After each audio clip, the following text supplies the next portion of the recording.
The men of Oakville community laughed easily. They laughed at women. They laughed at mothers most of all. They said mothers complained too much. They said pregnancy was nothing but drama. They said women used it as an excuse to be lazy. Every evening, the bachelors gathered at the village square, drinking, joking, and mocking. Carrying a baby is not work, one of them would say. Another would add, if it was hard, men would be the ones doing it. They clapped and laughed louder.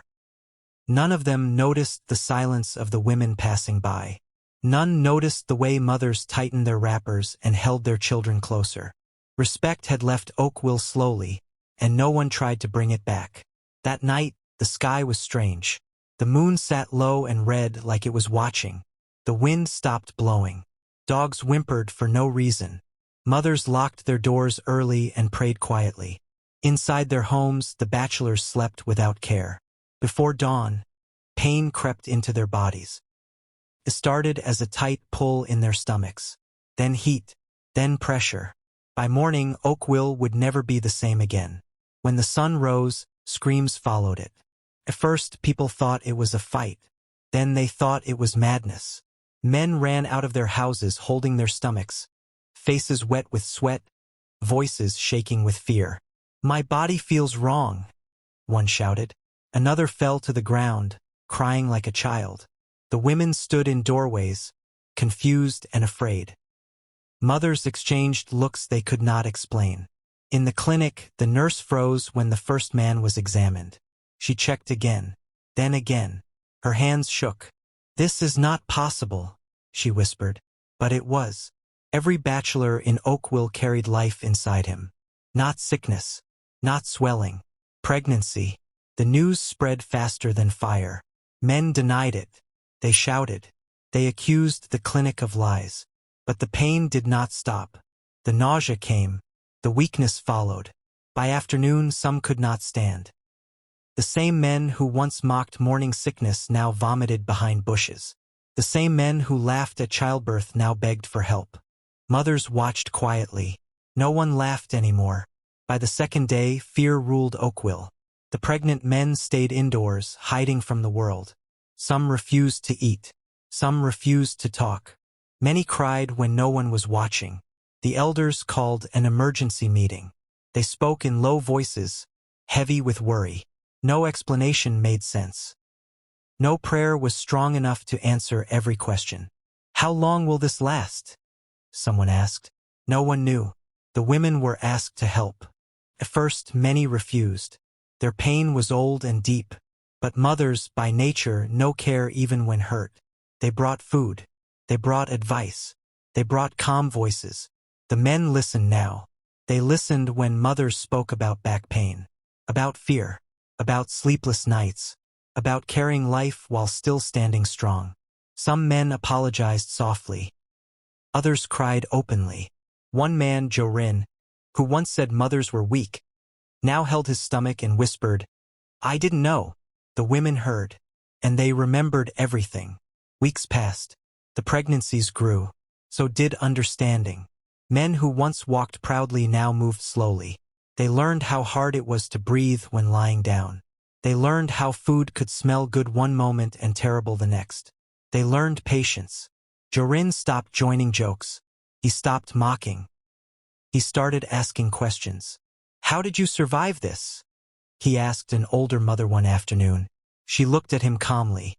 "Because we had no choice." The men began helping each other. They cooked. They cleaned. They rested when their bodies demanded it. For the first time, Oakville was quiet in a different way.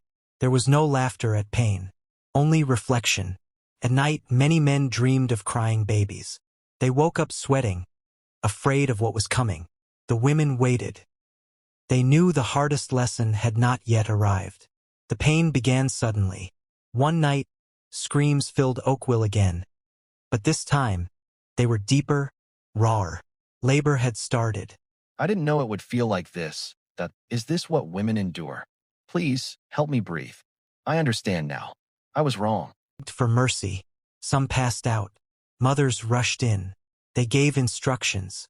They held hands. They wiped tears. "Breathe," they said. Push, they said. Stay strong, they said. Hours passed. By morning, cries filled the air. Not of men but of newborns. Life had arrived. The men lay broken and silent, holding what they once mocked. Tears fell freely. No one joked. No one laughed. Respect had finally entered Oakville, but it came through pain. And the morning had truly changed everything. The days after the births were heavy with silence. The men did not return to the village square. The benches stayed empty. The jokes were gone. Instead, cries filled the homes where the bachelors now lived as new parents. Sleep disappeared. Babies woke often, hungry and restless. The men learned quickly that rest came in short pieces. Their backs ached. Their arms shook from holding small bodies for too long. Jorin sat on the floor one night, rocking his child gently. His eyes were red from crying. He remembered laughing at mothers who complained of tiredness. Now he understood how deep that tiredness ran. Outside, women moved through the village calmly. They watched the change with quiet eyes. Some felt pity. Some felt justice. Mothers continued to help, but they no longer rushed. They allowed the men to struggle and learn. The elders observed everything. They noticed how voices softened, how tempers broke into tears instead of anger. Oakville was changing, but not through celebration. It was changing through exhaustion. A week later, the community gathered again. This time, it was not for jokes or arguments. It was for truth. The elders asked the men to speak. First, no one stood. Shame pressed them down. Then Jorin rose slowly, holding his baby close. "We were wrong," he said quietly. The words spread through the crowd like fire. "We mocked what we never understood. We laughed at pain we never carried. Now we know." Other men followed. Each apology was different, but all were heavy. Some cried. Some knelt. The women listened without interrupting. Mothers stood still, arms crossed, eyes calm. They had waited long for this moment. One mother stepped forward. Her voice was firm but gentle. Respect should not come from fear or punishment. It should come from understanding. The men nodded. That night, Oakville felt lighter, but not healed. Healing would take time. The babies slept.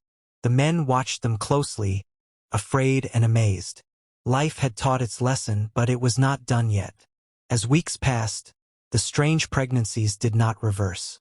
The babies grew stronger. The men grew thinner. Work slowed. The farms suffered. The market opened late. Oakville had never moved so slowly. The elders worried. "What if this continues?" they asked. No answer came. The men began to depend on the women more. They asked for advice. They listened. They followed instructions without arguing. Something unexpected happened. The women started leading. Decisions were made differently. Care came first. Strength was no longer loud. It was patient. Children noticed. They watched fathers cook. They watched men soothe crying babies. They watched respect grow quietly. Jorin caught his reflection in a bowl of water one evening. He looked different. Not weaker, just aware. "I was blind," he whispered. That night, the sky returned to normal. The moon was bright and calm. The wind returned. But the magic did not fade. It had already done its work. One morning, the pain stopped. The men woke up lighter. Their bodies felt normal again. No new symptoms appeared. The elders waited, unsure of what it meant. Slowly, one by one, the babies disappeared. Not in fear, not in death. They simply faded, like a dream ending. The men cried harder than expected. They held empty cloths. They searched rooms. They begged the sky. The women understood before words were spoken. The lesson had been delivered. The babies were never meant to stay. That night, Oakville gathered silently. No drums. No celebration. Just reflection. The men bowed their heads. The women stood tall. Respect had been planted deep. Months later, Oakville looked the same but felt different. Men greeted women properly.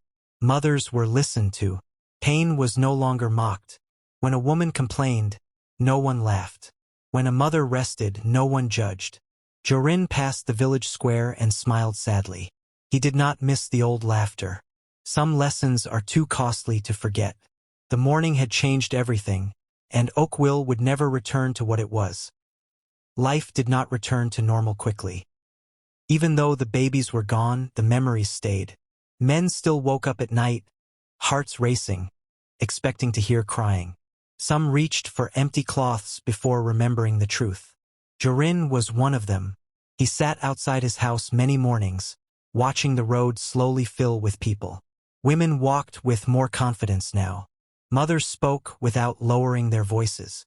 Something had changed in how Oakville breathed. The elders decided the story must never be forgotten. They feared time would soften the lesson. They called the people together again and asked the men to speak to the younger boys. Jorin stood before them. His voice was calm. "Respect does not come from fear," he said. "It comes from understanding pain that is not yours."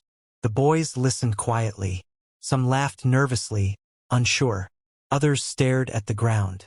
That evening, a young boy helped his mother carry water without being asked. The women noticed. The change was slow, but it was real. Not everyone accepted the change easily. Some men struggled with shame. They avoided the women they once mocked. They spoke less. They felt smaller. One man, Kilo, grew angry instead.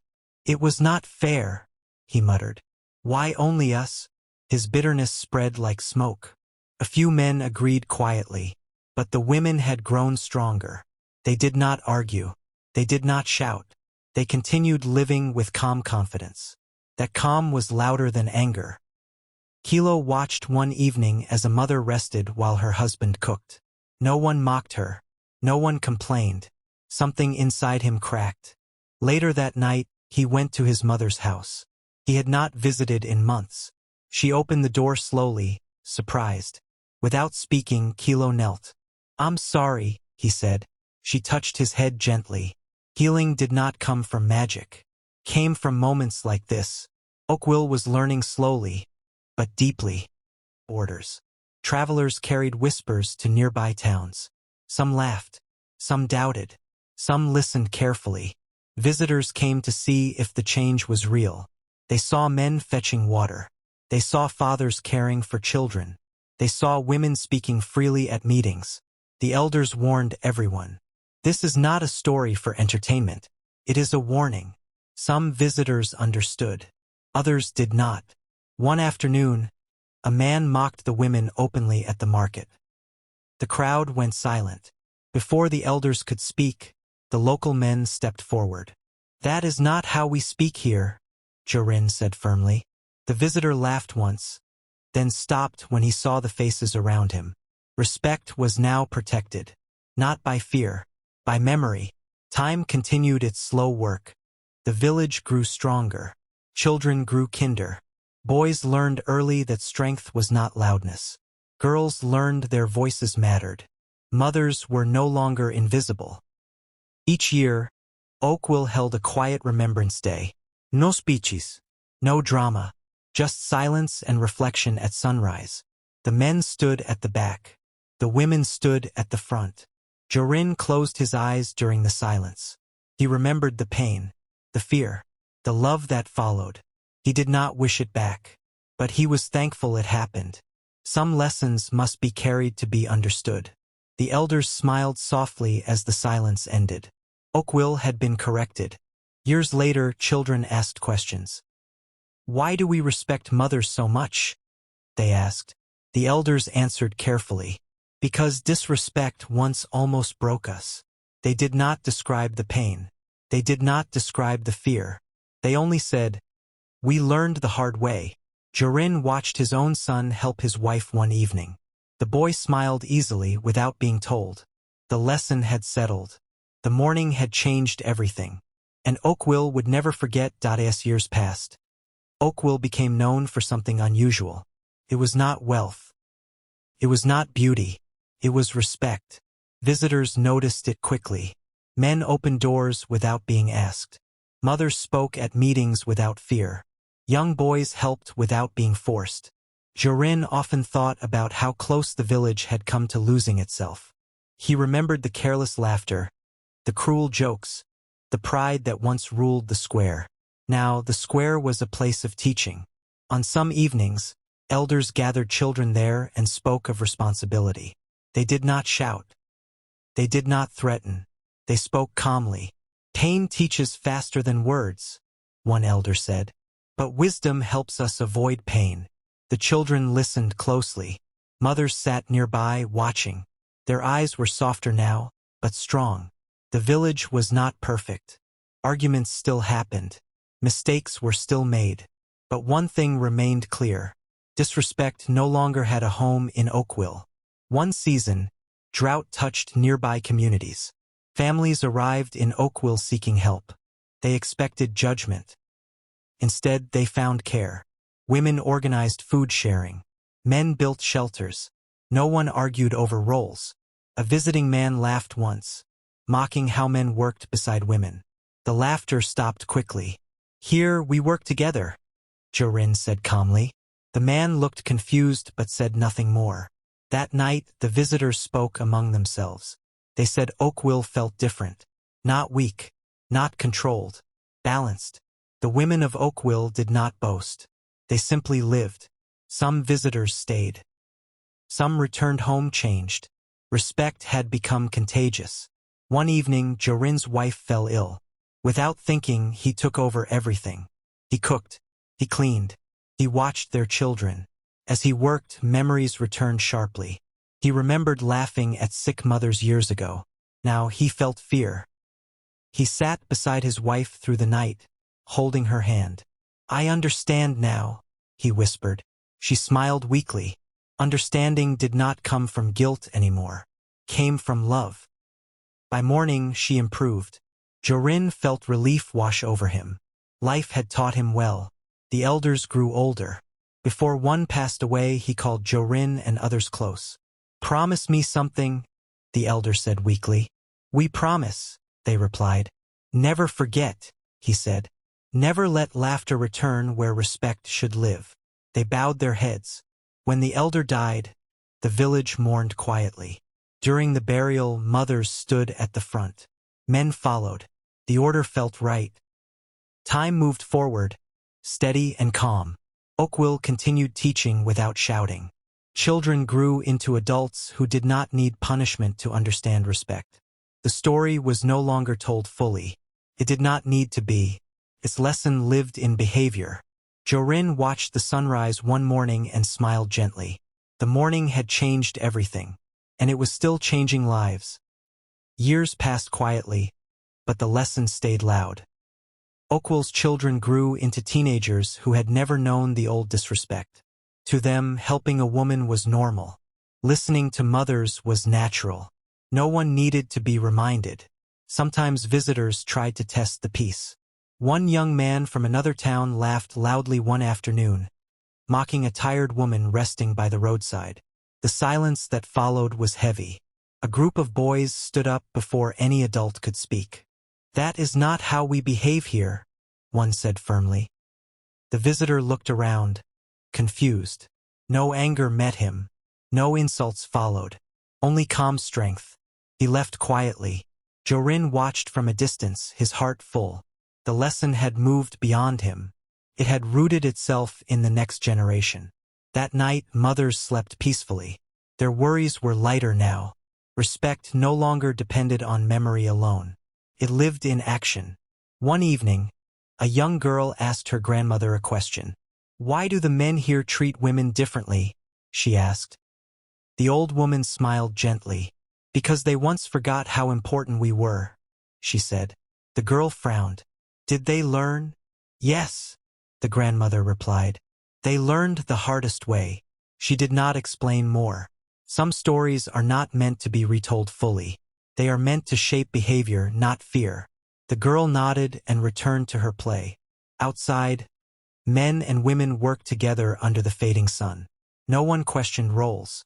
Everyone simply helped. Oakville no longer needed miracles to stay kind. Jorin grew older. His hair turned gray. His steps slowed. But his eyes remained clear. Sometimes, at dawn, he sat alone and remembered the morning everything changed. The fear, the pain, the tears. He did not wish it away. Without it, Oakwill would have remained blind. His children gathered around him one evening. "Tell us a lesson," they asked. Jorin thought carefully. "Never laugh at pain you do not understand," he said finally. They listened closely. That was enough. The elders' council changed over time, but one rule stayed firm. Any voice that mocked motherhood was corrected immediately. Not with punishment, with truth. Oakwill became known far and wide as a place of balance. Men were not weakened. Women were not hardened. Both were respected. The harmony was quiet, steady, and strong. Visitors often left changed, though they could not explain why. The village never bragged, simply lived well. One final sunrise rose over Oakwill. The light touched every home equally. Mothers woke early. Fathers helped quietly. Children laughed freely. No one remembered the old laughter anymore, but the respect remained. The morning had changed everything, and it always would.